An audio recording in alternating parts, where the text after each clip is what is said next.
Terima kasih Mama, Papa, Ayah, Bunda semuanya. Selanjutnya yaitu pembacaan tilawah yang akan disampaikan oleh Mama Zaid. Kepada Mama Zaid, waktu dan tempat kami persilahkan.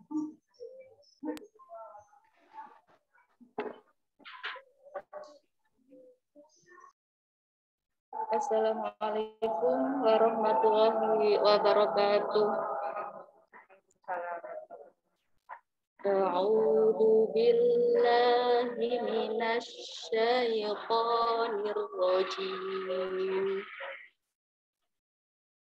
Bismillahirrahmanirrahim. Laqad kana lakum fi Rasulillahi uswatun hasanah. Fi Rasulillahi uswatun hasanatun liman kana yarjullaha wal yawmal akhir.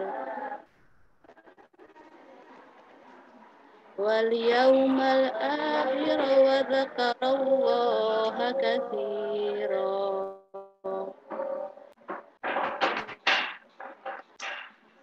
ولما رأى المؤمنون الأحزاب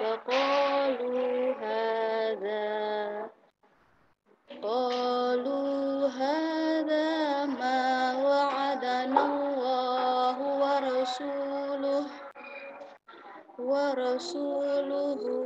وصدق الله ورسوله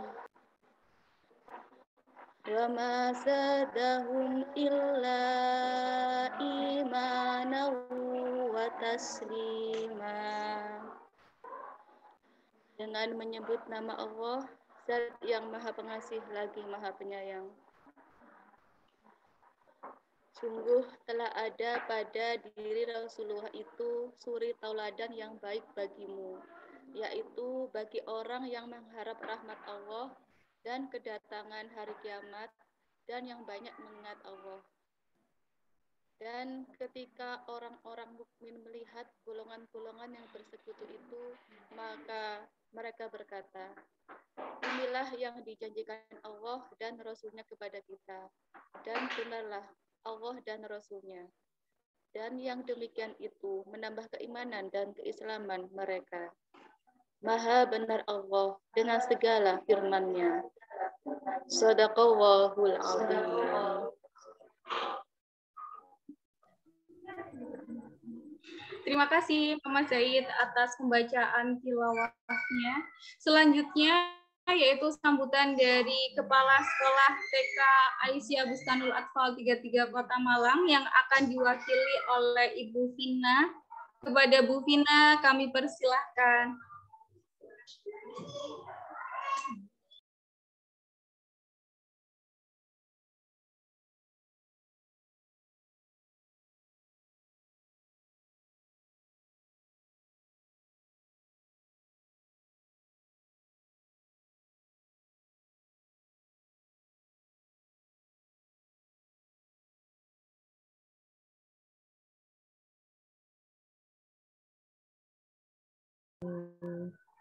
Oke.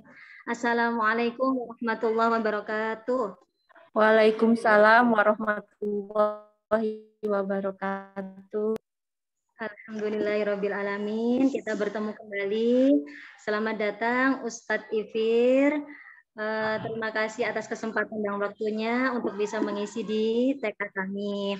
Dan untuk mama-mama tersayang, terima kasih atas kesempatannya. Saya menyampaikan salam dari Bu Yati. Mohon maaf karena Bu Yati belum bisa mengikuti acara ini, sehingga ada pesan-pesan dari beliau yang akan nantinya saya sampaikan. Kepada anak-anak tersayang dan mama dan ayah semua, semoga selalu sehat, semoga selalu semangat dalam mencari ilmu, karena Allah suka sekali dengan orang-orang yang selalu mencari ilmu untuk setiap harinya. Yarfa'illahu alladziina ahsanu minkum walladziina utul ilma darajat wallahu bima ta'malun. Oke, mama-mama semangat hari ini. Alhamdulillah, luar biasa. Semangat kita. Allahu Akbar. Alhamdulillahirabbil alamin. Masya Allah. Hebatnya di weekend ini biasanya dipakai untuk jalan, tapi kita akan membawa ilmu sebentar ya kepada Ustadz Ifir supaya kita dan anak-anak kita bisa makin sesuai dengan penerus Nabi Muhammad SAW ya. Oke, akan saya sampaikan info dari Bu Yati. KBM kita ini selama PTMT ini ada daring dan ada daring. Terima kasih atas kerjasama orang tua untuk saling komunikasinya kepada Bu Guru dan untuk anak-anak yang selalu semangat mengikuti PTMT serta tetap semangat belajar di rumah ya sayang ya. Untuk sampai hari ini laporan peserta didik tahun ini untuk kelompok bermain 22 anak, untuk TKA 46 anak, dan untuk TKB 56 anak. Semangat untuk kakak-kakak TKB yang sudah mulai tes di SD anak ya. Semoga tetap semangat, belajarnya juga semakin giat, tapi juga tidak lupa untuk berdoa. Ya sayang ya. Terima kasih kepada pengurus komite atas terlaksananya kegiatan parenting peringatan Maulid Nabi hari ini. Semoga kegiatannya lancar sampai akhir dan bisa menambah ilmu bagi kita semua. Terima kasih juga kepada orang tua wali KBTK Abad 33 Cita Insani yang bersedia hadir untuk mengikuti acara ini. Terima kasih Ustadz Ifir Asoful Abiri atas ilmunya untuk sharingnya hari ini. Semoga Ustadz Ifir selalu dapat bekerja sama dengan kami, nggih. Oke. Ya, begitulah sambutan dari saya dan pesan dari Bu Yati. Mohon maaf jika saya belum bisa mengikuti sampai akhir karena ini nanti akan ada rapat di gugus kami gitu ya. Sama. Semoga acaranya lancar. Baik, akan saya tutup. Assalamualaikum warahmatullahi wabarakatuh. Waalaikumsalam warahmatullahi wabarakatuh. Terima kasih Bu Vina atas sambutannya mewakili Ibu Riyati. Baiklah, langsung saja kita masuk di acara kita hari ini, acara inti kita yaitu pengajian dan parenting virtual dengan tema Rasulullah idolaku versus idola anak-anakku. Yang pastinya ini adalah suatu tema yang sangat kita tunggu-tunggu. Dan masalah ini juga mungkin sering dihadapi oleh orang tua ya, yang ingin menyampaikan trik, menyampaikan cara memberikan sesuatu kepada anak, mendidik anak dengan cara yang sesuai dengan Rasulullah. Nah, langsung saja kita perkenalkan Ustadz Ifir Asofro Abiri, Sarjana Psikologi di acara hari ini. Monggo Ustadz. Sebelumnya untuk para hadirin, mama-mama tercinta untuk bisa mengaktifkan videonya, kamera videonya, agar terlihat mana sih mama-mama yang cantik ini. Monggo mama-mama semua untuk bisa mengaktifkan videonya. Baik Ustadz Ifir, monggo waktu dan tempat kami persilahkan untuk menyampaikan materinya. Baik, bismillahirrahmanirrahim. Assalamualaikum warahmatullahi wabarakatuh. Waalaikumsalam warahmatullahi wabarakatuh. Terima kasih Ustaz. Asyhadu an la ilaha illallah wa asyhadu anna Muhammadan abduhu wa rasuluhu nabiyya ba'da. Allahumma shalli ala Muhammad wa ala alihi wa sahbihi ajma'in. Amma ba'du. Ya Bunda yang dirahmati Allah, Bapak Ibu guru yang saya hormati, Ibu kepala sekolah dan juga para pengurus komite, orang tua, wali murid, siswa di TK Aba 33. Puji syukur kepada Allah Subhanahu wa taala pagi hari ini bisa bersilaturahmi dengan panjenengan semua. Dan alhamdulillah sudah mulai terlihat ada penampakan. Karena mulai dari awal saya perhatikan sepertinya semua bersembunyi di balik layar ini. Punten, apakah suara saya bisa tertangkap di sana? Tertangkap, Ustadz. Jelas ya. Jelas. Saya nanti kalau ternyata agak tersendat karena sekarang saya berada di pelosok ini, agak di tempat yang jauh karena sedang berada di luar kota. Baik, Ibu yang dirahmati Allah, Senang sekali bisa bersilaturahmi dengan panjenengan semua pagi hari ini dalam forum yang insya Allah diberkahi oleh Allah Subhanahu Wa Taala, insya Allah, dan dalam forum di mana kita bisa sharing, bagaimana kita bisa belajar bersama untuk meningkatkan kualitas kita sebagai orang tua. Ini berdekatan dengan momen kelahiran Rasulullah, Maulid Nabi SAW, dan juga peringatan Hari Santri.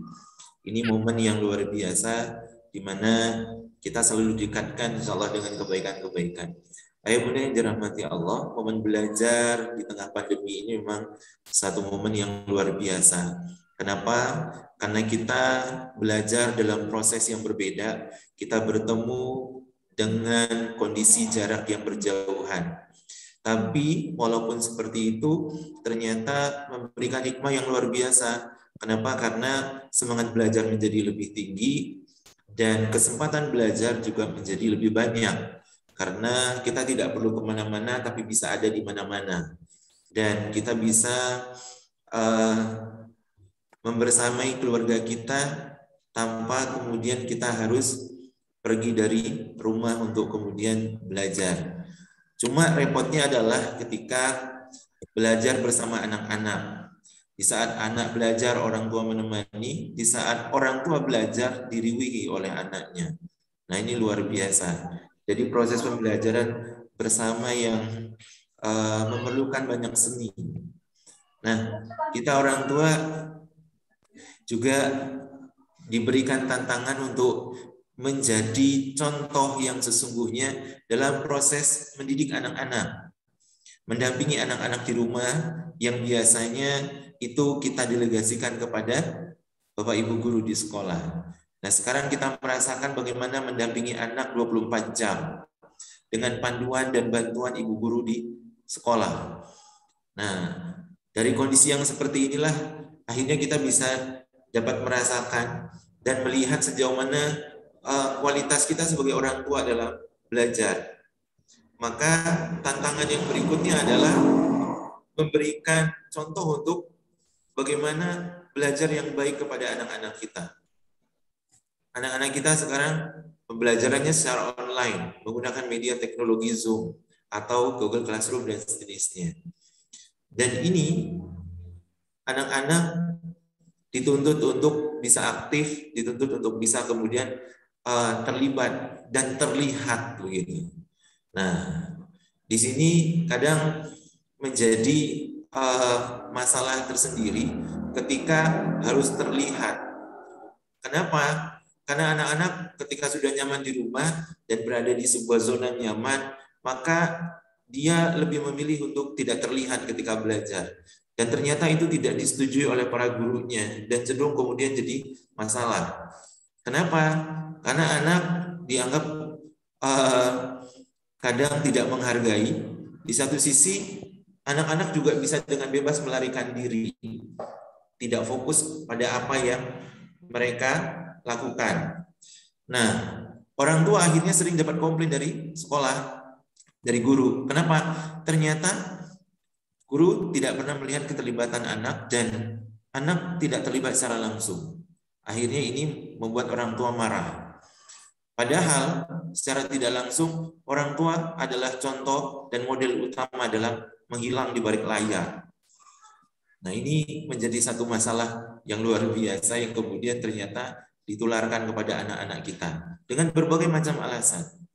Maka ya bunda yang dirahmati Allah, kalau memang niat pagi ini untuk kemudian kita bertemu bersilaturahmi, untuk kemudian belajar bersama, maka tolong hadirkan wajah-wajah panjenengan sebagai sebuah bentuk dukungan dan menghargai program yang dilakukan oleh komite dan sekolah. Apapun alasannya, saya berpikir kita harus kemudian bisa berpartisipasi aktif untuk menunjukkan dan berikan contoh kepada anak-anak kita bahwa belajar dari rumah itu memang harus menunjukkan keterlibatan. Nah, tadi sudah dibilang sama moderator, mohon untuk dinyalakan kameranya. Oke. Biar saya tidak terlihat seperti berbicara sendiri dan moderator hanya peserta satu-satunya yang nampak. Baik, ayo yang dirahmati Allah, izinkan saya untuk share screen. Baik, berbicara tentang idola, berbicara tentang sosok yang kemudian diteladani dan diidolakan oleh semua umat manusia. Siapa? Insya Allah Rasulullah SAW. Bisa tampak kan? Share screen Bisa. saya? Bisa terlihat? Dia terlihat. Baik, alhamdulillah. Terlihat. Ayah bunda yang dirahmati Allah, kita berbicara tentang sosok idola. Idola orang tua, idola anak-anak, idola semua makhluk yang ada di muka bumi ini. Siapa dia? Adalah Rasulullah SAW. Nah, ketika kita berbicara idola, ini menjadi satu hal yang terkait dengan kecenderungan pribadi, ya. Orang yang paham dengan nilai-nilai agama, dengan nilai-nilai keimanan, maka dia akan mengidolakan Rasulullahnya. Tapi bagi orang yang tidak memiliki keimanan, dia akan memilih sosok yang lain sebagai idolanya. Dan ini menjadi satu hal yang kemudian dikhawatirkan. Maka ketika kita menjadi orang tua, kita akan berusaha semaksimal mungkin bagaimana menunjukkan jalan kebaikan kepada anak-anak sehingga mereka bisa punya idola yang menjadi teladan kebaikannya, menjadi tuntunan kebaikannya. Di tengah berbagai macam perubahan zaman dan seterusnya, anak-anak, lingkungan, ini ternyata dijauhkan dari sosok idola yang sesungguhnya.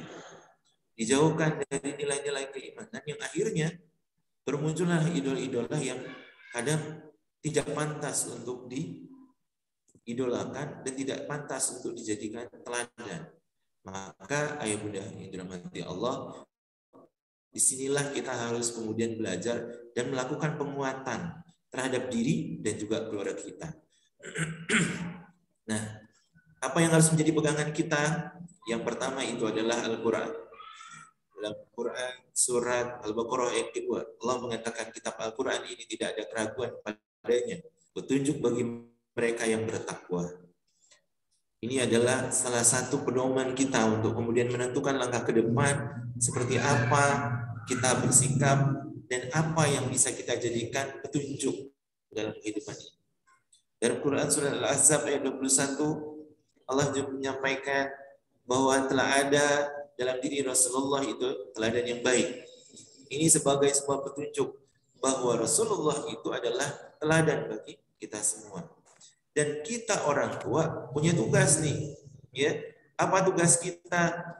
Tugas kita adalah bagaimana kemudian kita bisa mendidik anak-anak kita atas 3 hal. Ini hadis riwayat At-Tabrani. Rasulullah mengatakan, didiklah anak-anakmu atas 3 hal. Mencintai nabimu, mencintai ahli baitnya, dan membaca Al-Quran. Karena orang yang mengamalkan Al-Quran nanti akan mendapatkan naungan Allah pada hari ketika tiada naungan kecuali darinya bersama para nabi dan orang-orang yang suci. Nah, Al-Quran, hadis Rasulullah ini adalah menjadi pegangan kita.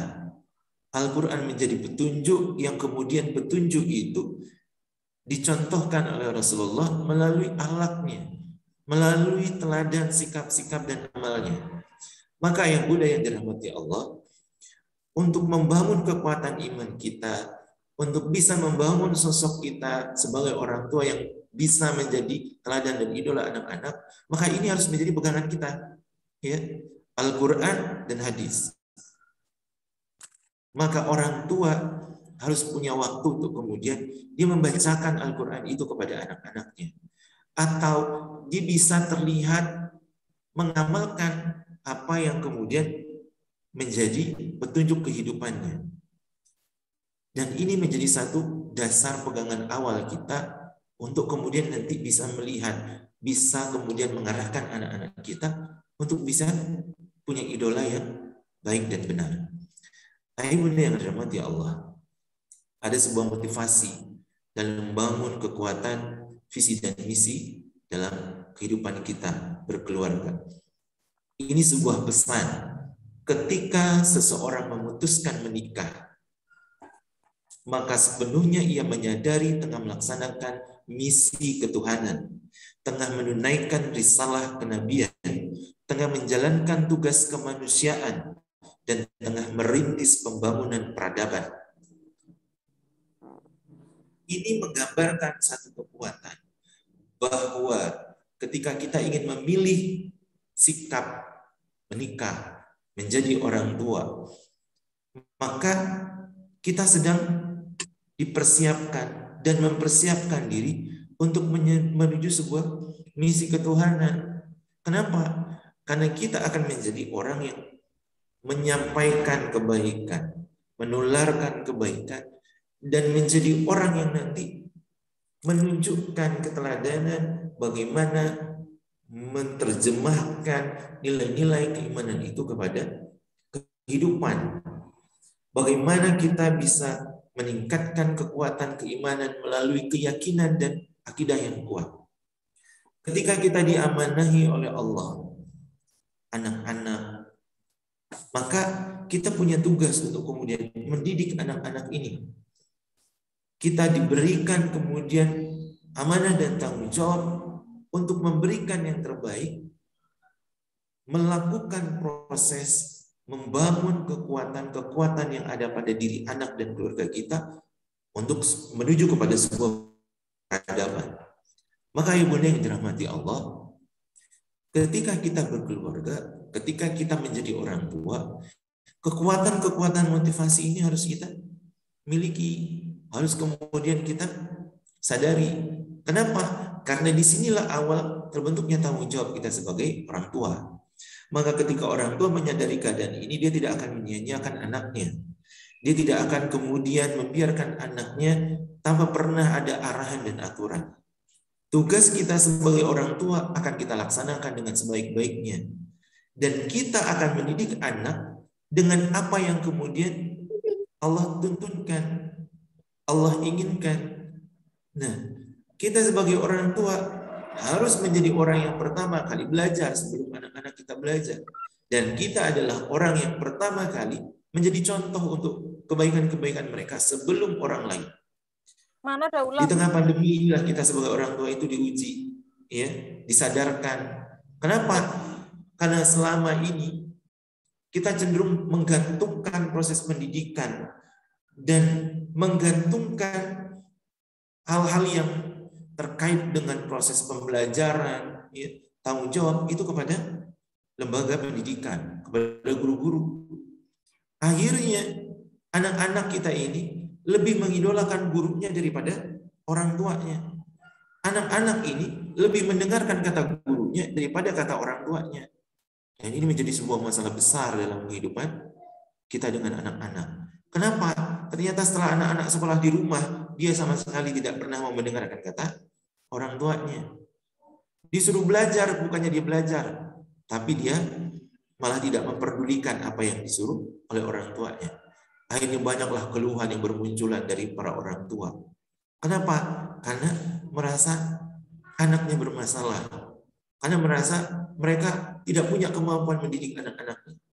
Padahal masalahnya adalah bukannya tidak memiliki kemampuan, tapi orang tua kadang tidak pernah mau belajar.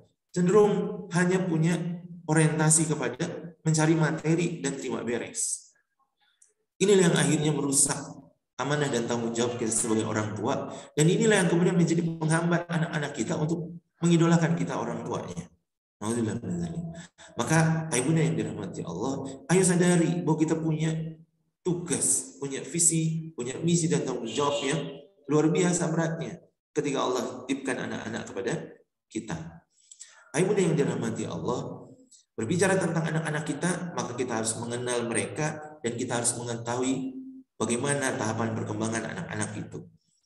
Anak-anak kita ketika mereka masih berada di usia dini, maka proses pertumbuhan, perkembangan, dan keadaan-keadaan yang terjadi pada diri mereka itu adalah bagian dari sebuah proses. Harus difahami bahwa anak-anak ini ketika berproses dia butuh waktu.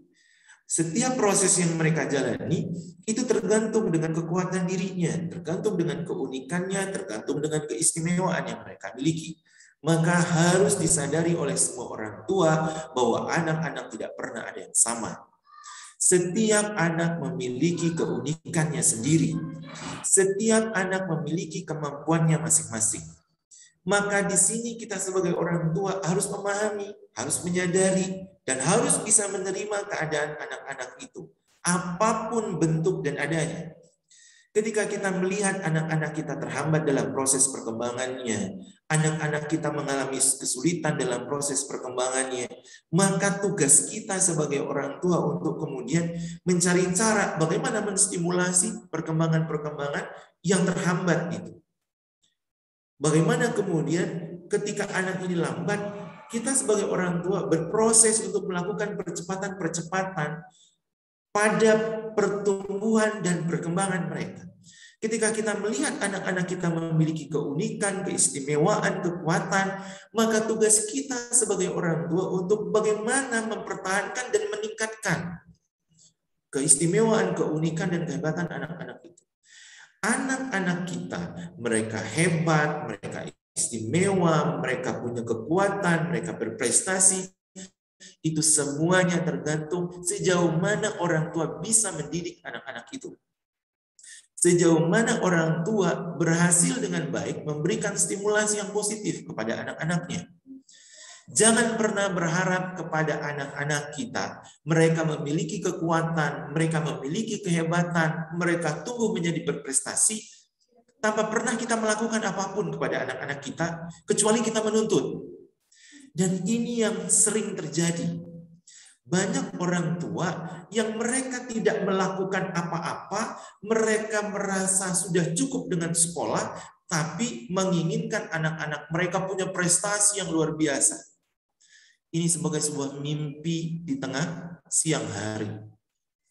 Maka ayah bunda yang dirahmati Allah, kita harus bisa kemudian memahami anak-anak ini. Anak-anak usia dini, perkembangan mereka seperti apa, kebutuhan mereka apa. Ini harus kita pahami dan harus kita pelajari. Sehingga ketika memperlakukan anak-anak kita bisa memperlakukan mereka dengan cara yang benar.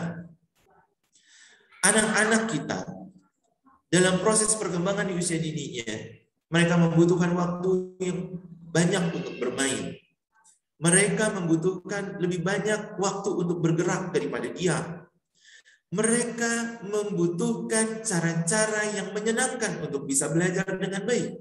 Dan mereka membutuhkan rasa bahagia yang luar biasa untuk bisa memaksimalkan potensi-potensi yang ada pada dirinya. Nah, ketika anak tidak diberikan kesempatan bermain, tidak diberikan kesempatan bergerak, tidak kemudian dipenuhi kebutuhan kasih sayang dan bahagianya dia, maka sepanjang perjalanan kehidupan anak ini dia akan bermasalah.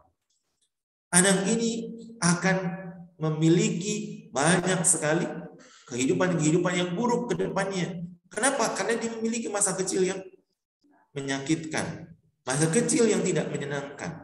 Maka ayah bunda yang dirahmati Allah, dalam membersamai proses tumbuh kembang anak-anak kita harus bisa memastikan memberikan stimulasi yang benar, memberikan kesempatan-kesempatan bagi kebutuhan tumbuh kembangnya, dan yang paling penting itu adalah membahagiakan anak-anak kita.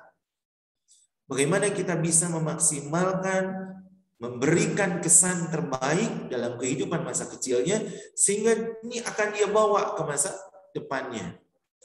Orang-orang yang sukses rata-rata adalah orang-orang yang memiliki kehidupan yang membahagiakan di masa kecilnya. Dan ini membuat anak-anak kita, orang-orang dewasa itu cenderung memiliki prestasi yang luar biasa. Kenapa? Karena rasa bahagia. Ketika orang dewasa, ketika orang tua memiliki banyak rasa bahagia, maka mereka melakukan apapun itu jadi menyenangkan. Dan mereka memiliki semangat untuk melakukan hal-hal yang baru. Kenapa? Karena bahagia. Tapi ketika dia tidak memiliki rasa bahagia, melakukan apapun itu menjadi tidak punya semangat. Diberikan kebaikan pun dia tidak bisa bersyukur. Kenapa? Dia nggak bahagia. Nah, ini yang harus kita perhatikan.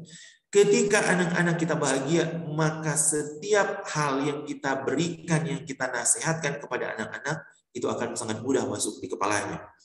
akan mudah untuk kemudian diterima di memorinya, dan itu akan disimpan sepanjang masa perjalanan kehidupannya.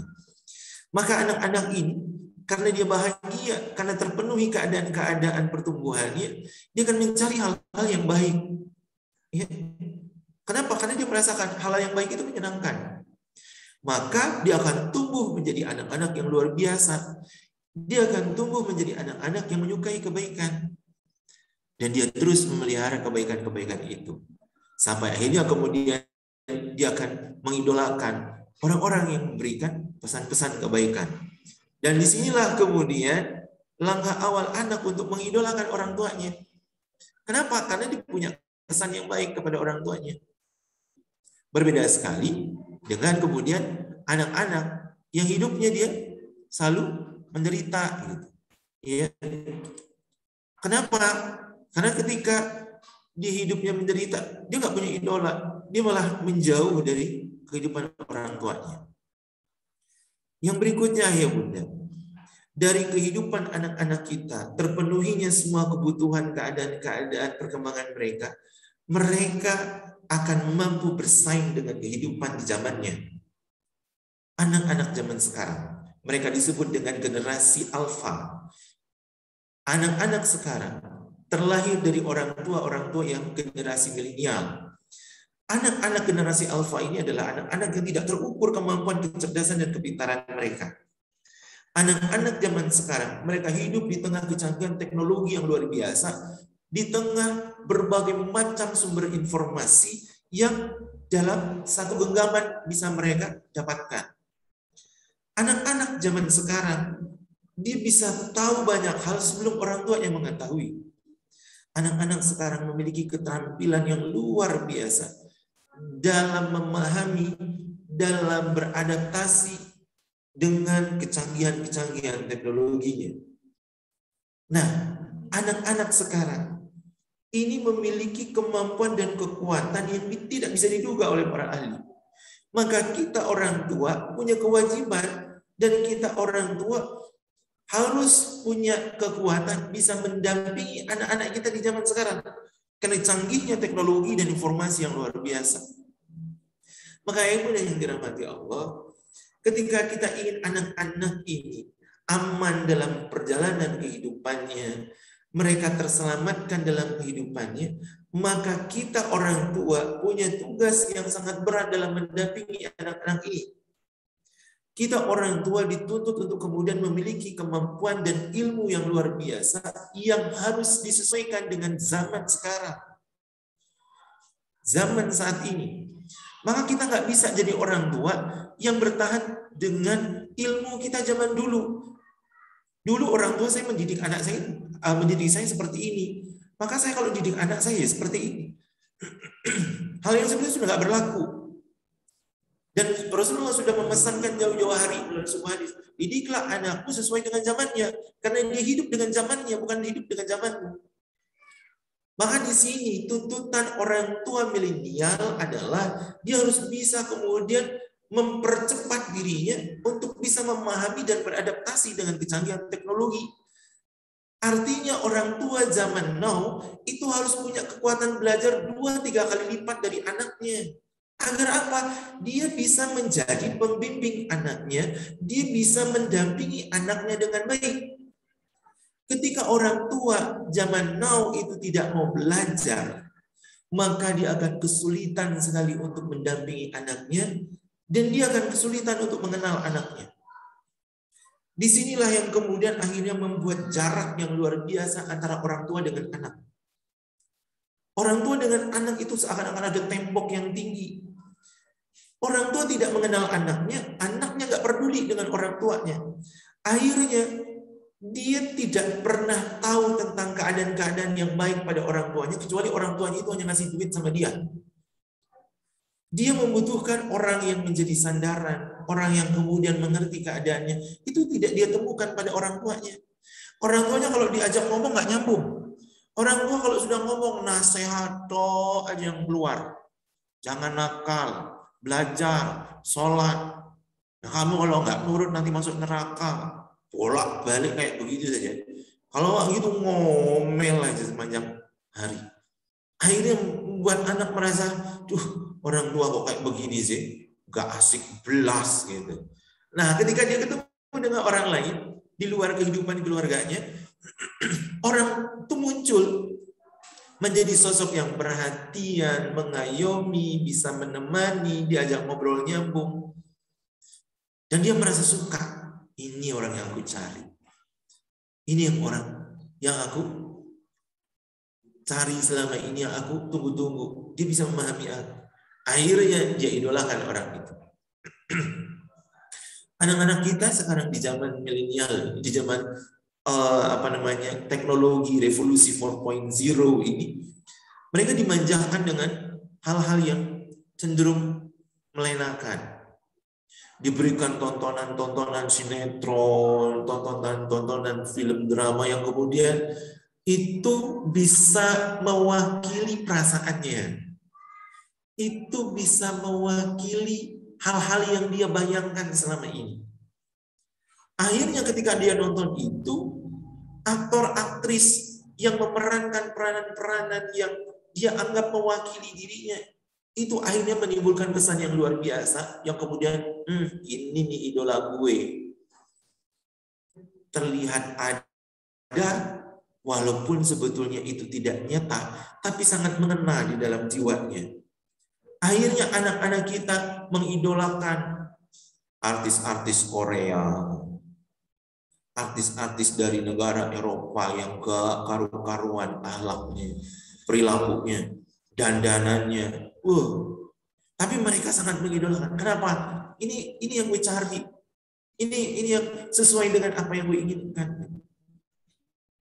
Sementara ketika dia melihat orang tuanya, orang tua gak gaul belas. Kalau diajak jalan, gak asik belas. Gak tahu ngajak ngobrol. Sibuk dengan dirinya masing-masing. Kadang gak punya waktu untuk anak-anaknya. Dan anak-anaknya itu hanya diberikan ini sebagai sebuah teman. Jadilah kemudian anak-anak kita mengidolakan orang-orang yang tidak jelas. Nah, di tengah perjalanan kehidupan orang tuanya kemudian menemukan hidayah dan dia bersadar. Sementara di kesadarannya itu, dia tidak pernah evaluasi diri kepada kehidupan yang di belakang apa yang dia sudah lakukan. Dia dapat hidayah, kemudian memperbaiki dirinya, dia berusaha tampil dengan apa yang dia pelajari dan kemudian yang dia pahami, dia menjadi sosok yang baru. Tapi dia lupa dengan keadaan dirinya yang kemudian menyebabkan anak-anaknya nggak pernah kenal dirinya. Jadi begitu dia tampil baru pun anaknya cuek aja. Ketika orang tuanya berubah, bodoh amat kata anaknya. Ketika orang tua berbicara baik-baik, dia malah jadi curiga. Tumben, mak gue nggak ngomel. Tumben bapak gue begini. Justru dicurigai sama anaknya. Dan orang tua kalau sudah baik, sudah dapat hidayah, sudah belajar banyak agama, ketika dia melihat anaknya itu jelek, selalu dia ceramahi. Gak boleh kamu kayak begitu. Kamu tahu nggak itu haram? Kamu tahu nggak itu dosa? Nah, anak yang sebelumnya dia tahu bagaimana kelakuan orang tuanya, tiba-tiba orang tuanya ngomong begitu, dia langsung batin. Gak salah. Baru aja belajar, udah banyak nasihat. Kayak gitu. Akhirnya anak-anak belas tidak pernah mau memperdulikan perubahan-perubahan kebaikan orang tuanya. Kenapa? Karena anak-anak tidak pernah dilibatkan dalam perubahan itu. Dan anak-anak tidak pernah kemudian disosialisasikan tentang hal-hal yang membuat dirinya berubah. Sekali lagi, orang tua berubah tetap dengan tuntutan-tuntutan kepada anak-anaknya. Tanpa kemudian pernah dia menyadari bahwa apa yang terjadi kepada anaknya itu karena disebabkan dirinya dulu yang jahiliyah, tidak tahu apa-apa. Maka ayah bunda yang dirahmati Allah, bangun rumah kita untuk menjadi madrasah yang penuh dengan cinta. Bangun rumah kita itu sebagai sebuah surga yang kemudian menjadi tempat bernaungnya anak-anak untuk merasakan pendidikan-pendidikan yang penuh dengan cinta, kasih sayang, perhatian. Maka ibu sebagai sekolah anak-anak, ayah sebagai kepala sekolahnya, ini harus bisa menunjukkan kebaikan-kebaikan yang hakiki untuk kemudian dia contohkan kepada anak-anaknya. Kita harus memiliki visi dan misi dalam membentuk kehidupan di rumah. Rumah kita harus bisa menjadi sebuah lembaga yang membangun peradaban kebaikan-kebaikan. Maka ajak anak-anak kita untuk melakukan kebaikan bersama. Ajak kemudian anak-anak kita untuk belajar bersama tentang kebaikan-kebaikan itu. Ajak anak dan keluarga kita bisa merasakan bersama kebaikan-kebaikan yang sudah kita pelajari, yang sudah kemudian kita amalkan. Dan ajak anak-anak kita untuk mencintai kebaikan-kebaikan itu. Perkuat benteng akidah kita dengan memiliki keyakinan yang luar biasa kepada Allah atas setiap hal, hatta sekalipun ketika kita diuji dengan kebaikan, dengan keburukan dan kesusahan. Jangan ketika kita diuji dengan kesusahan kita mengeluh panjang kali lebar kali tinggi dan kemudian mencaci maki dari keburukan-keburukan itu.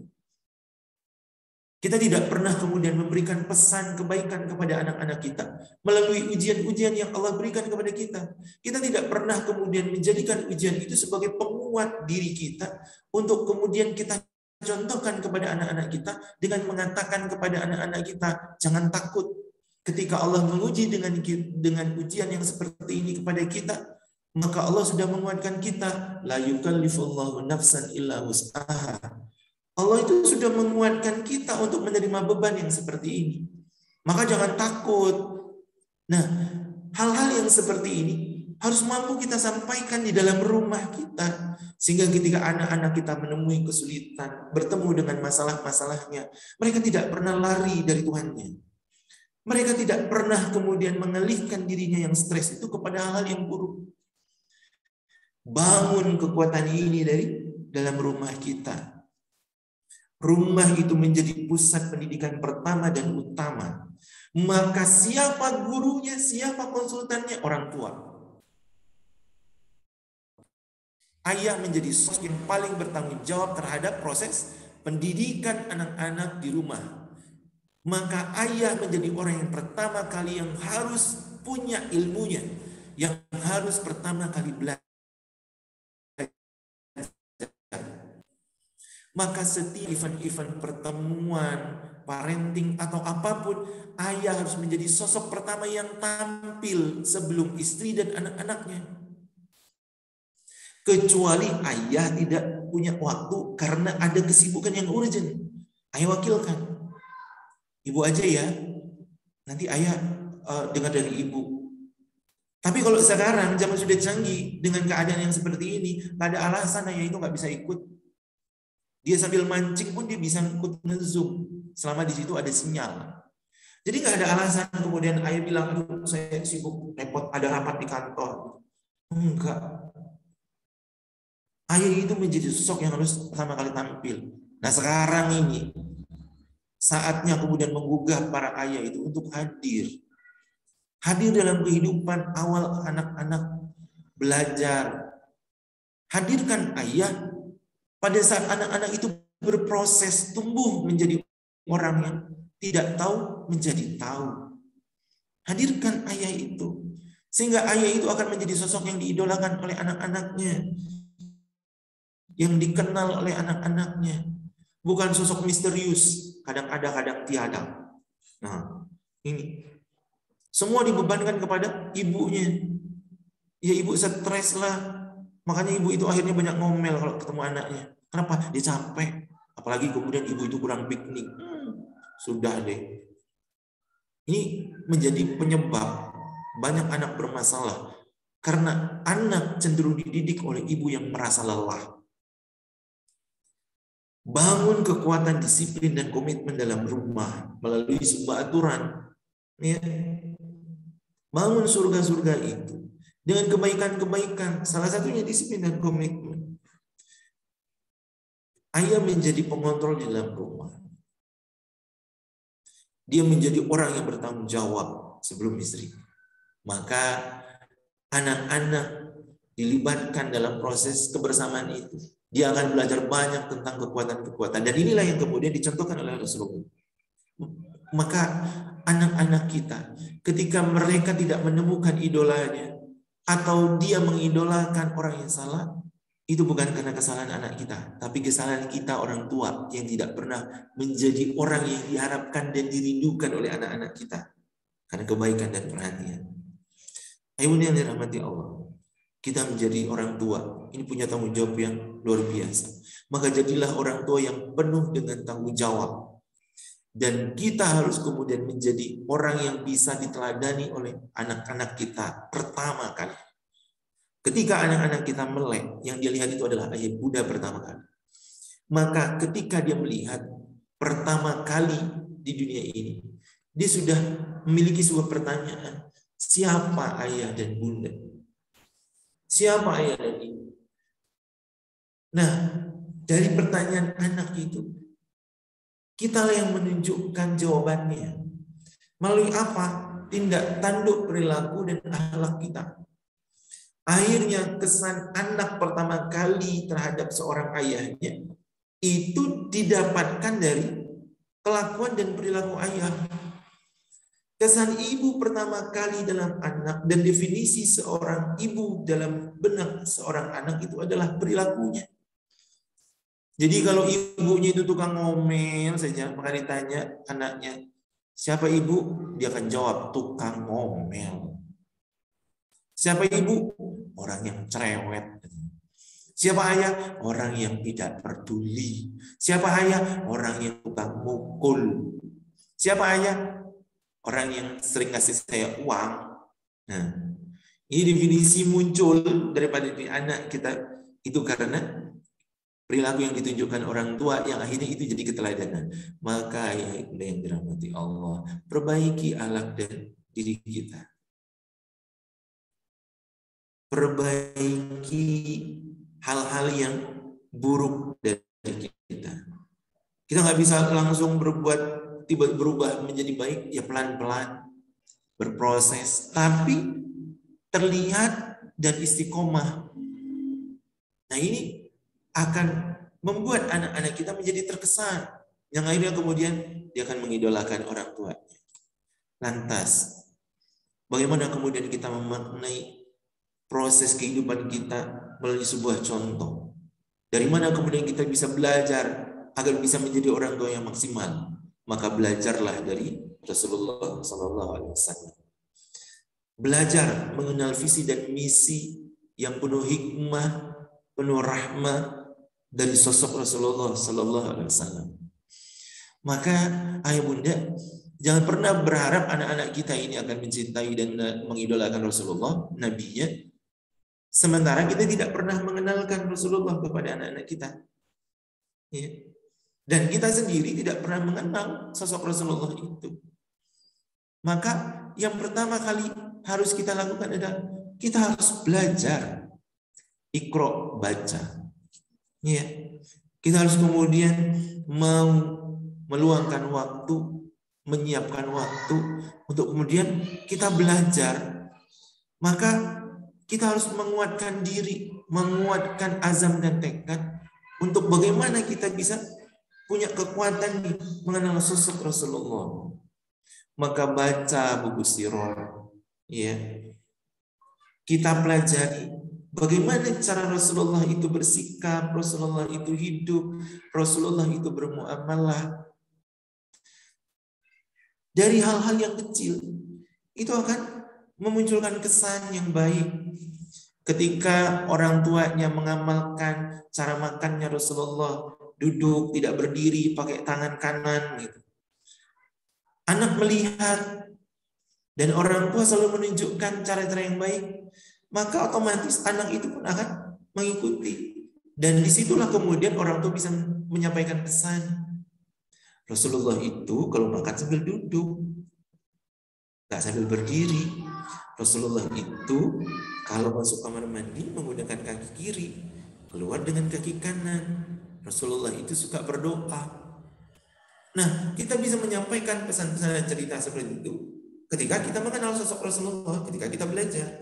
Tapi ketika kita tidak pernah belajar dan tidak pernah mengenal, apalagi kemudian mengamalkan, ya jauh banget begitu.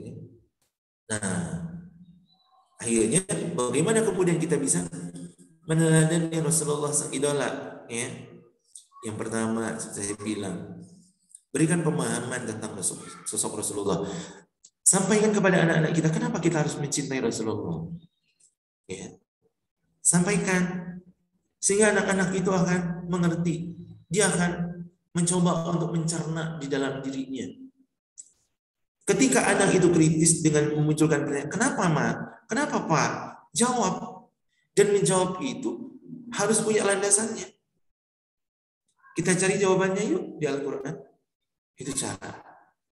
Dan ini sebuah kesempatan untuk membangun pemahaman. Nah, ayah bunda yang dirahmati Allah, kesempatan yang paling besar untuk menanamkan kebaikan-kebaikan dan mengajarkan kemudian memahamkan sesuatu yang baik kepada anak-anak kita itu adalah di 10 tahun pertama usianya.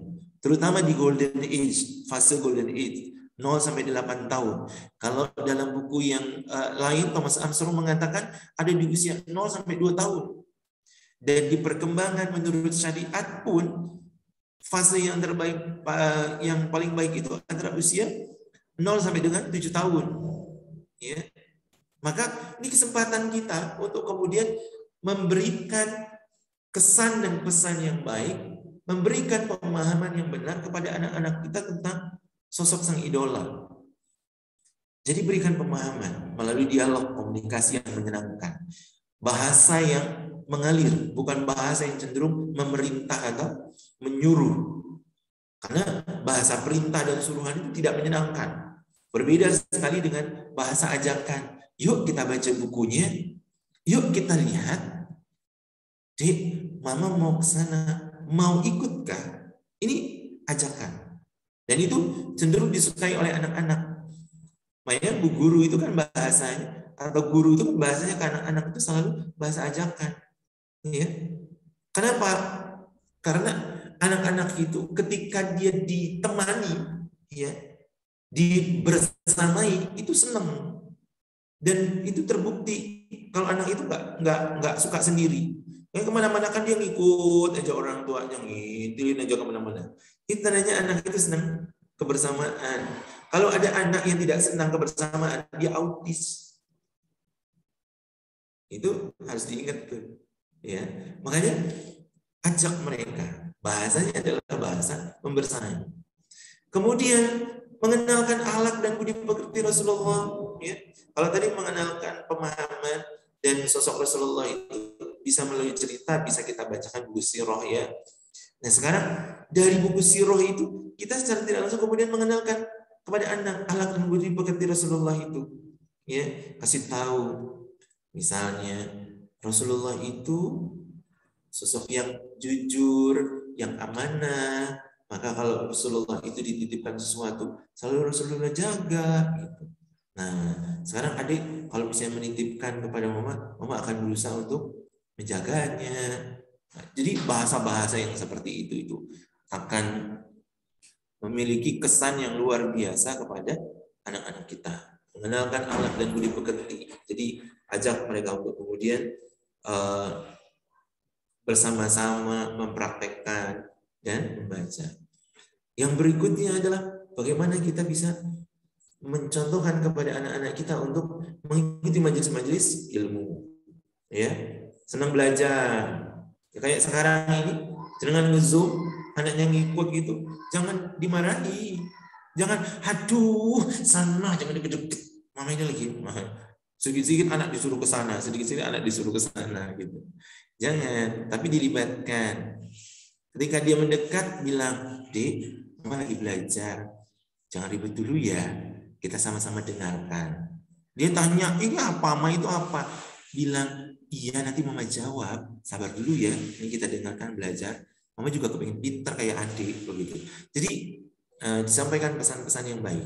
Ya, jangan justru dimarahi. Maknya lagi zoom, anaknya melihat ada kesempatan, terus dia kasih HP. Nyok, HP-an kono atau neng Jombang HP-an gitu.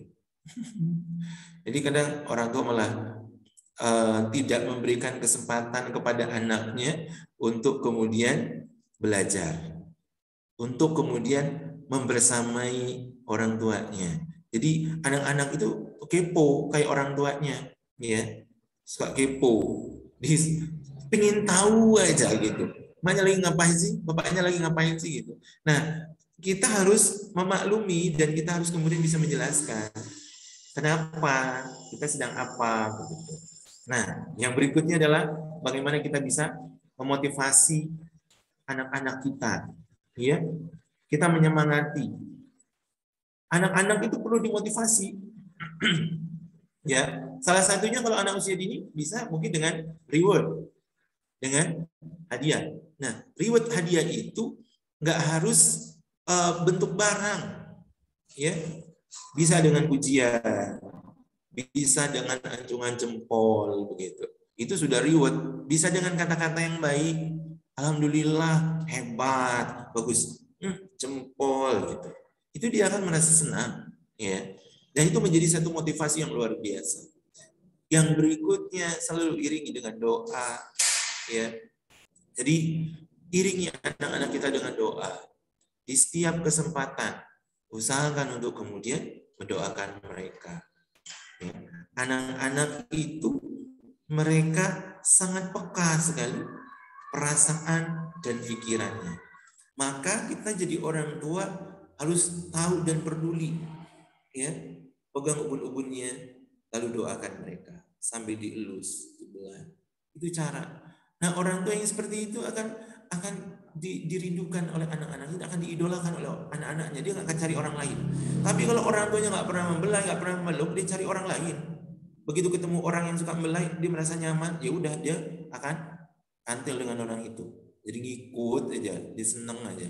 Nah, salah satunya guru-guru di sekolah itu. Kenapa jadi idola anak-anak? Karena guru-guru itu senang menyentuh. Duh cantiknya, lucunya gitu. Lah, emaknya lagi nyentuh. Wah. Nah, ayahnya juga begitu. Nyentuh itu kadang sudah gitu. Ini akan membuat anak menjadi membenci gitu ya. Nah, doakan anak-anak kita. Bagaimana cara meneladani Rasulullah dalam mendidik anak? Yang pertama, menyayangi dan mencintai anak sepenuh hati, ya. Harus benar-benar sepenuh hati. Dan harus dengan ilmu. Artinya gak asal. Kadang orang tua itu ya dengan alasan menyayangi dan mencintai anaknya, apa karepe anak itu dituruti semua sampai akhirnya kadang bablas. Nah, ini buat anak-anak kita akhirnya jadi anak manja, ya, dan mereka akan bermasalah nanti. Kemudian yang kedua, mengajak anak bermain bersama. Ya, Rasulullah itu suka bermain dengan anak-anak. Maka siapkan waktu kita untuk bisa punya me time, bermain bersama anak-anak. Main apa aja, apalagi di masa pandemi kayak begini ini, ya. Anak-anak dilarang bermain terlalu lama di luar begitu karena takut virus. Ya, diajaklah bermain di rumah bersama-sama begitu. Kemudian membangun benteng akidahnya, ya. Ya, orang tua harus kemudian mampu menyampaikan apa yang menjadi perintah Allah dengan tegas dan apa yang menjadi larangan Allah. Kemudian mempersiapkan anak untuk beribadah, ya, dilatih mereka, dipersiapkan, disosialisasikan bagaimana cara beribadah yang baik dan benar. Nggak harus mereka sempurna dulu. Kakak coba lihat, disuruh main, disuruh sholat, main-main aja. Salat yang benar, yang khusyuk, belum bisa. Anak-anak itu masih berproses. Jadi kalau dia sholatnya masih tunggal, oleh kanan, oleh kiri, dimaklumi saja. Kenapa? Ya dia masih berproses. Ya, kemampuan berpikirnya masih belum sempurna. Jadi cukup diingatkan saja. Maaf ya, anak seli, anak seliha, kalau salah gimana? Udah gitu aja. Jangan sholat, lentang, terus no, Keplaimu sholat, main-main, masuk neraka nanti. Oh, boyo ngerti anak-anak. Paling dia balik tanya, memang mama pernah masuk ke neraka aja? Sudah pernah. Jadi kadang kayak begitu itu malah jadi bumerang untuk orang tua. Yang berikutnya, mengajak anak untuk berinteraksi dengan Al-Quran, ya. Bolehkah mengikutkan anak-anak ke rumah tahfidz? Ya, selama tidak membebani anak-anak dan anak-anak suka, ya it's okay, no problem. Itu salah satu cara untuk mendekatkan anak dengan Al-Quran. Yang terakhir, menghargai setiap anak. Nah, ini Ada anak yang cepat, yang lambat, yang sedang begitu. Kita harus memahami dan harus menghargai. Kalau memang mereka lambat, ya udah nggak masalah, terima aja, pelan-pelan ya nak, nggak apa-apa. Gitu. Ketika mereka belum paham, ya bagaimana caranya kita bisa memberikan pemahaman kepada mereka tanpa harus kemudian marah. Berikan contoh dan cara yang baik sehingga anak-anak merasa, oh ayah bundaku sabar, ayah bundaku menyenangkan. Baik, mungkin itu yang bisa saya sampaikan. Wa alam bisawab, bunda yang dirahmati Allah. Saya tidak terlalu banyak bercerita, jadi saya menyampaikan hal-hal yang mungkin menjadi pokok dan intinya. Karena orang tua juga biasanya kalau kelamaan nanti agak kerepotan. Anaknya sudah ingin punya waktu bersama ayah bunda. Mungkin itu Ustazah. Terima kasih. Assalamualaikum warahmatullahi wabarakatuh. Waalaikumsalam warahmatullahi wabarakatuh. Alhamdulillahirabbil alamin. Masya Allah, sungguh luar biasa pemaparannya Ustaz. Semoga ilmu yang kita dapatkan hari ini bermanfaat bagi kita semua ya Ustaz. Amin. Mungkin banyak mama ataupun saya yang merasa, oh iya ya, gitu ya Ustaz. Sedikit tertohok dengan beberapa hal yang disampaikan Ustaz tadi dengan cara mendidik kami yang mungkin ada beberapa hal yang kurang sesuai dengan apa yang seharusnya kami lakukan. Ngapunten Ustaz, ini ada beberapa pertanyaan dari mama-mama tercinta. Yang pertama dari Mama Akhtar Ustaz. Monggo nanti langsung dijawab saja ya Ustaz. Assalamualaikum Pak Ustaz. Anak saya sekarang usianya 3 tahun. Kemarin anak saya bertanya kepada saya, pertanyaannya seperti ini, Ma, Allah itu perempuan atau laki-laki? Kira-kira saya harus jawab seperti apa ya Ustadz? Karena sampai sekarang jawabannya. Terima kasih. Mungkin ini pertanyaan juga banyak ditanyakan anak-anak pada mama-mama yang lain ya Ustadz. Monggo Ustadz. Jadi anak-anak itu perlu kejujuran jawabannya. Jadi kalau dia tanya, Ma, itu Allah itu perempuan apa laki-laki sih? Kalau Mama tidak tahu, bilang aja, Dik, maaf, Mama itu tidak tahu dan belum tahu apa jenis kelaminnya Allah. Tapi Allah itu ada, walaupun kita tidak pernah tahu wujudnya. Nah, itu cara menjawab. Jadi kalau kemudian ditanya lagi, kenapa kok kita nggak tahu? Ya karena memang kita perlu belajar banyak untuk mengenal Allah. Ya. Makanya nanti kita belajar bareng ya. Itu cara. Ya, itu cara. Sehingga anak itu tetap bisa memelihara rasa ingin tahunya dalam kebaikan. Jangan malah dimarahi. Gak boleh jawab pertanyaan kayak begitu. Dosa gitu. Dia belum sudah dijawab begitu. Ya malah jadi tambah penasaran dan jadi tambah nggak mau belajar nanti sama mamanya. Jadi bilang aja ya. Nah, ketika dia meneruskan dengan pertanyaan, maka kita harus bisa menjawab dengan jujur antara tahu dan tidak.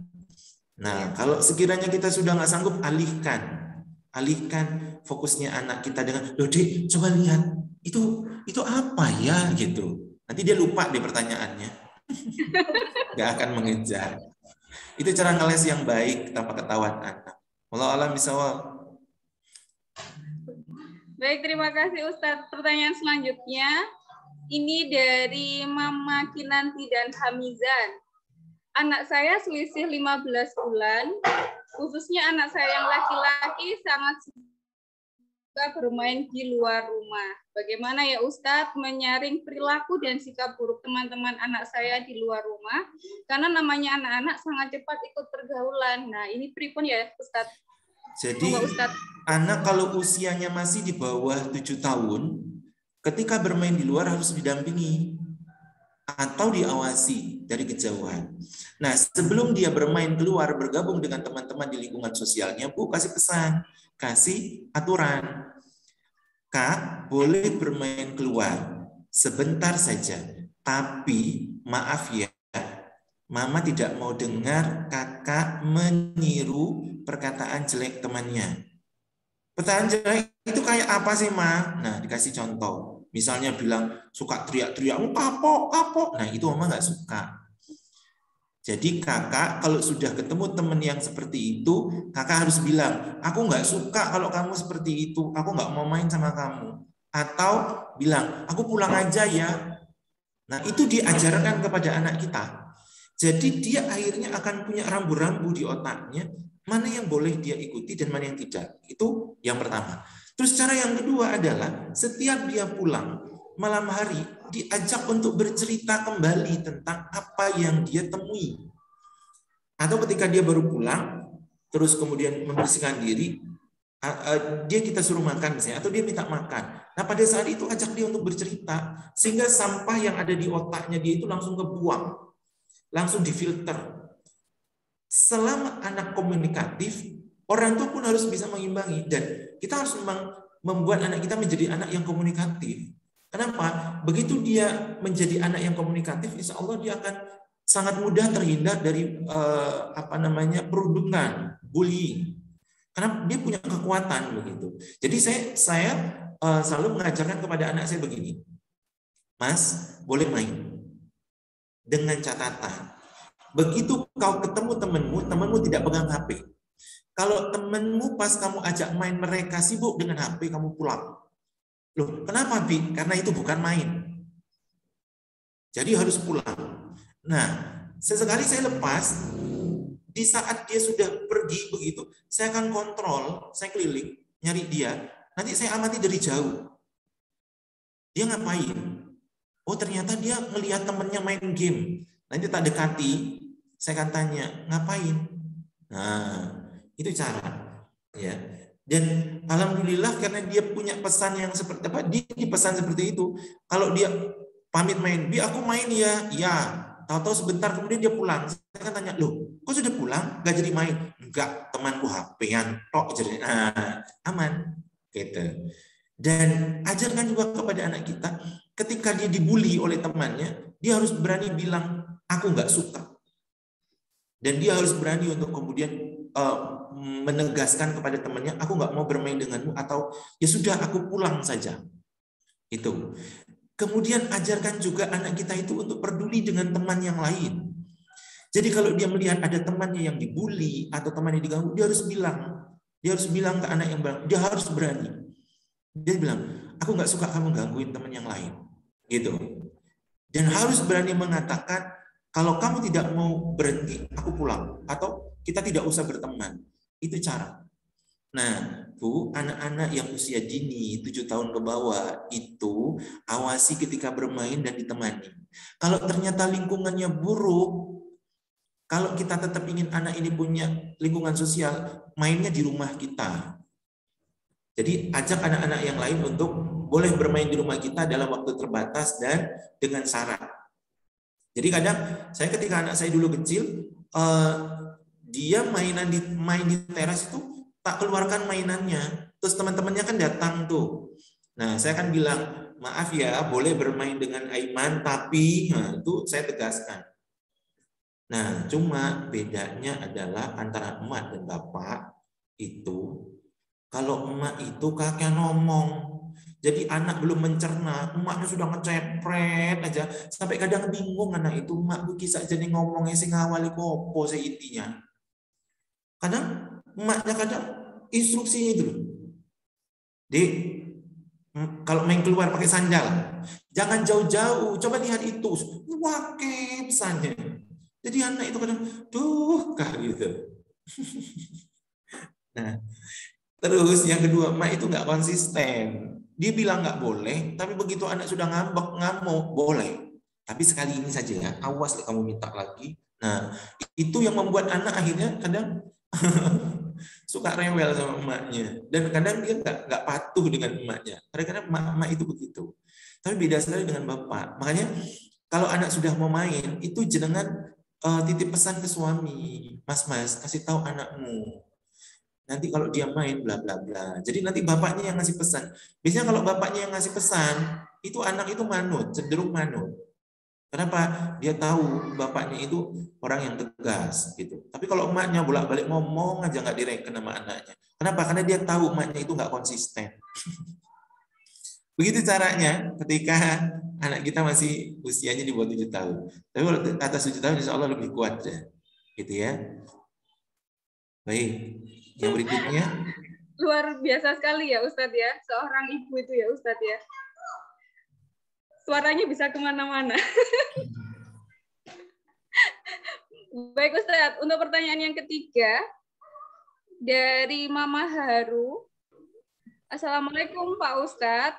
Mendidik anak dengan zaman dia seperti butuh anak-anak yang mandiri dan tangguh ya.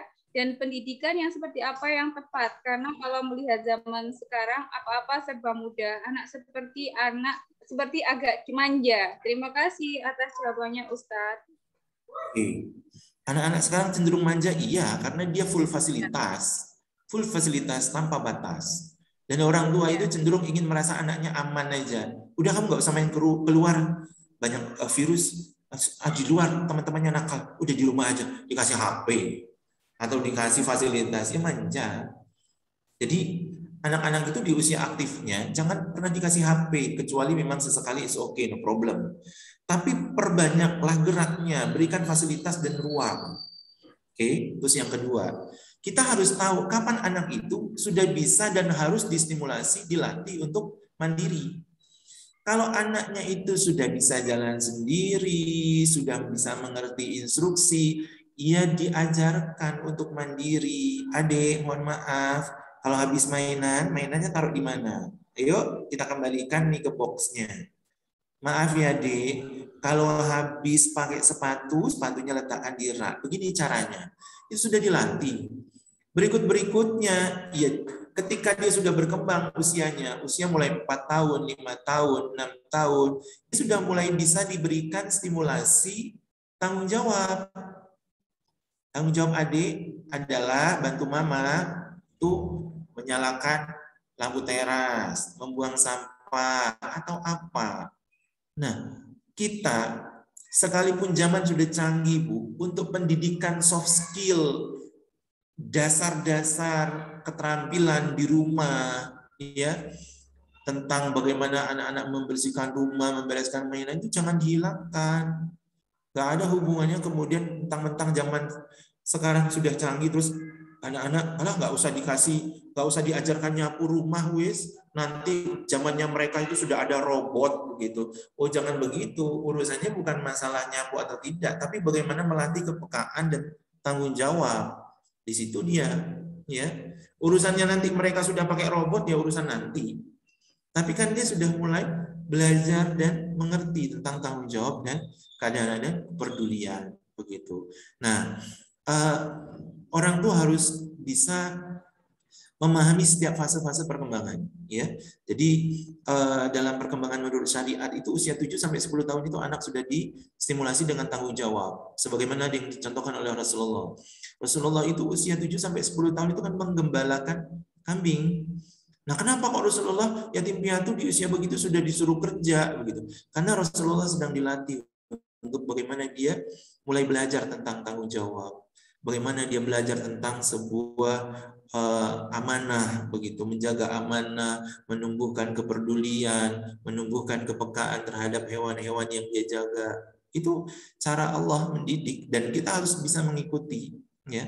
Karena apa-apa yang sudah dicontohkan oleh Rasulullah itu penuh kebaikan dan itu bisa berlaku untuk seluruh zaman, ya, seluruh zaman. Makanya kalau memberikan fasilitas kepada anak ya harus sesuai dengan tupoksinya. Itu sudah perlu atau belum? Penting apa enggak? Anak saya butuh HP untuk belajar. Ya berikan pada saat dia butuh. Belajarnya jam berapa? Jam 7 sampai jam 8. Ya sudah, dia butuhnya itu untuk belajar, berikan. Selebihnya ya diambil. Kenapa? Karena dia punya hal-hal yang jauh lebih baik daripada HP-an misalnya begitu. Oke, ini cara ya. Insya Allah tergantung orang tuanya bagaimana kemudian mendidik anak ini dan orang tua harus mau nggak mau belajar. Insya Allah ketika kita belajar kemudian kita mencoba menstimulasi anak dengan tanggung jawab, insya Allah mereka akan tumbuh menjadi anak yang peduli dan mandiri. Ya, nah ini keadaan-keadaan yang harus kemudian bisa sama-sama kita coba pelajari. Anak yang mandiri itu anak yang memang dia terbiasa dilibatkan dalam setiap hal dalam urusan rumah tangga, urusan orang tuanya, untuk urusan-urusan yang memang dia diperbolehkan terlibat. Begitu insya Allah. Wallahu a'lam bishawab.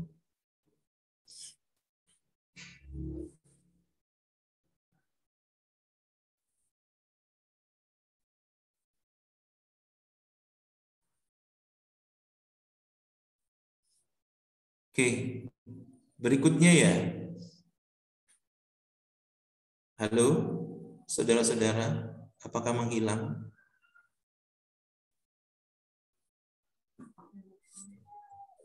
Ngapunten Ustadz, satu lagi pertanyaan ya Ustadz. Oke, Jadi ini begini Ustadz, saya pernah membaca hadis tentang memukul anak jika tidak melakukan sholat dengan niat untuk mendidik.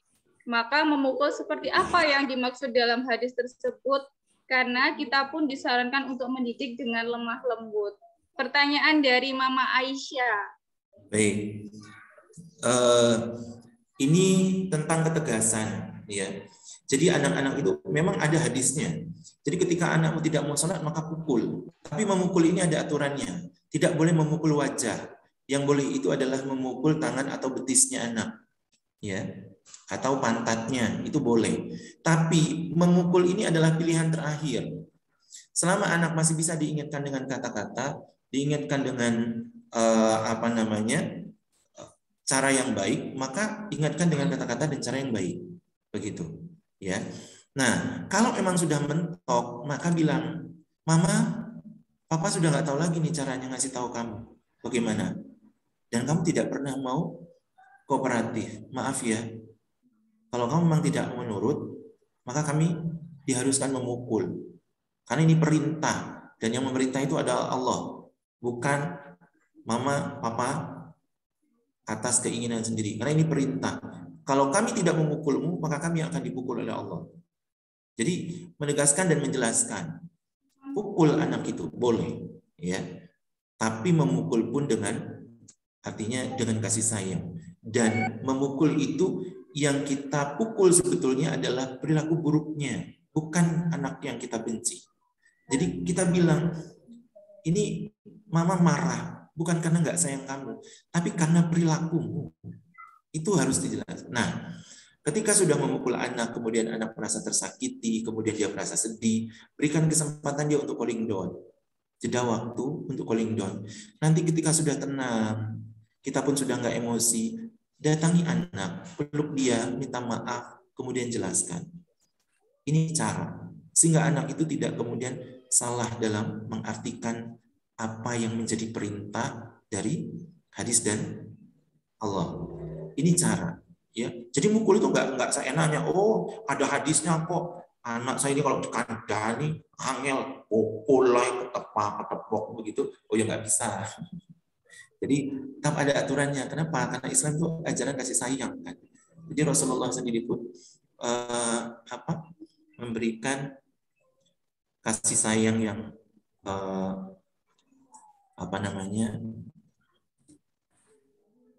jelas begitu ya. Oke, ini insya Allah setiap keadaan-keadaan itu akan nanti memberikan kesan dan pesan yang positif kepada anak. Boleh memukul, tapi dengan catatan itu tadi. Harus jelas, kemudian disampaikan dengan cara yang baik, dan itu cara terakhir yang kita gunakan. Insya Allah boleh, karena Islam itu mengajarkan ketegasan. Ya. Jadi ketika anak tidak pernah diajarkan ketegasan, nanti dia nggak kuat. Begitu. Ajaran ketegasan. Kalau kita perlu memukul, pukul. Itu tadi dengan catatan apa, gitu ya. Baik, Allah alam bisawab. Ibunda yang dirahmati Allah, itu yang bisa saya sampaikan. Mohon maaf lahir dan batin ketika ada hal yang tidak berkenan dan mungkin waktu yang terbatas, keadaan-keadaan yang mungkin juga penuh kendala dan seterusnya. Minta maaf dan semoga apa yang kita sampaikan, apa yang saya sampaikan, apa yang kemudian kita lakukan memberikan kebaikan dan manfaat. Allah alam bisawab, billahi taufiq wal hidayah. Subhanakallah wa bihamdika asyhadu an la ilaha illa anta astaghfiruka wa atubu ilaik. Assalamualaikum warahmatullahi wabarakatuh. Waalaikumsalam warahmatullahi wabarakatuh. Terima kasih Ustadz Ifir. Mama, kalau boleh saya menyimpulkan dari acara hari ini, dari materi yang disampaikan Ustadz Ifir, yang pertama yaitu ketika seorang memutuskan menikah, maka harus membangun suatu motivasi visi dan misi cinta, diantaranya yaitu misi ketuhanan, risalah kenabian, tugas kemanusiaan, dan pembangunan peradaban. Selain itu, setelah menikah kita harus juga membuat suatu madrasah cinta, baiti janati, di antaranya membangun peradaban kesalihan dari rumah, menjadikan rumah sebagai pusat pendidikan pertama dan utama, membangun disiplin dan komitmen, serta mengenalkan visi dan misi penuh rahmah Rasulullah. Hal ini bisa kita lakukan jika ada sinergi antara ayah dan bunda semuanya, sehingga akan bisa mendidik bersama untuk anak-anak kita semuanya. Semoga anak-anak kita menjadi anak yang solih dan solihah. Baiklah, demikian tadi acara kita hari ini. Sebelum acara kita akhiri dengan doa terlebih dahulu. Kami mohon kepada Ustadz Ifir untuk bisa menutup kegiatan hari ini. Mohon berkenan untuk menutup dengan doa.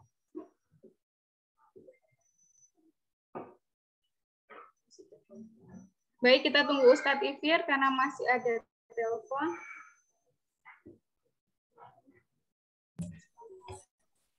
Pripun Bu, maaf. Ngapunten Ustadz, kalau berkenan kami mohon untuk Ustadz bisa menutup kegiatan hari ini dengan doa. Baik. Matur nuwun Ustadz. Ayo yang dirahmati Allah, mari kita tutup pertemuan kita dengan berdoa. Auzubillahiminasyaitonirrajim. Bismillahirrahmanirrahim. Alhamdulillahirabbil alamin, arrahmanirrahim, maliki yaumiddin. Iyyaka na'budu wa iyyaka nasta'in. Ihdinas siratal mustaqim. Shiratal ladzina an'amta 'alaihim ghairil maghdubi 'alaihim waladdallin. Amin. La ilaha illallah wahdahu la syarika lahu, lahul mulku wa lahul hamdu wa huwa 'ala kulli syai'in qadir. Allahumma shalli ala Muhammad, Allahumma shalli ala Sallim. Allahumma firli wali walidayya warhamhuma kama rabbayani shaghira. Raditu billahi rabba wa bil islam dina wa bi Muhammadin nabiyya wa rasula. Rabbi zidni ilma warzuqni fahma. Ya Allah ya Rahman ya Rahim, ampuni dosa-dosa kami, dosa-dosa kedua orang tua kami. Ya Allah, sayangi diri kami, ampuni setiap kesalahan-kesalahan kami. Jadikan kami orang tua yang salih, yang mampu menjadikan anak-anak kami anak-anak yang salih dan salihah. Jadikan kami orang tua yang mampu memberikan keteladanan kebaikan. Jauhkan kami dari keburukan dan berikan kami kemampuan untuk bisa menjadikan keluarga kami keluarga yang bisa terselamatkan dari siksa dan azab api neraka. Rabbi habli minas shalihin, Rabbi habli minas shalihin, Rabbi habli minas shalihin. Allahumma innaka afuwwun tuhibbul afwa fa'fu anni. Allahumma inni as'aluka ilman nafi'an wa rizqan thayyiban wa amalan mutaqabbalan.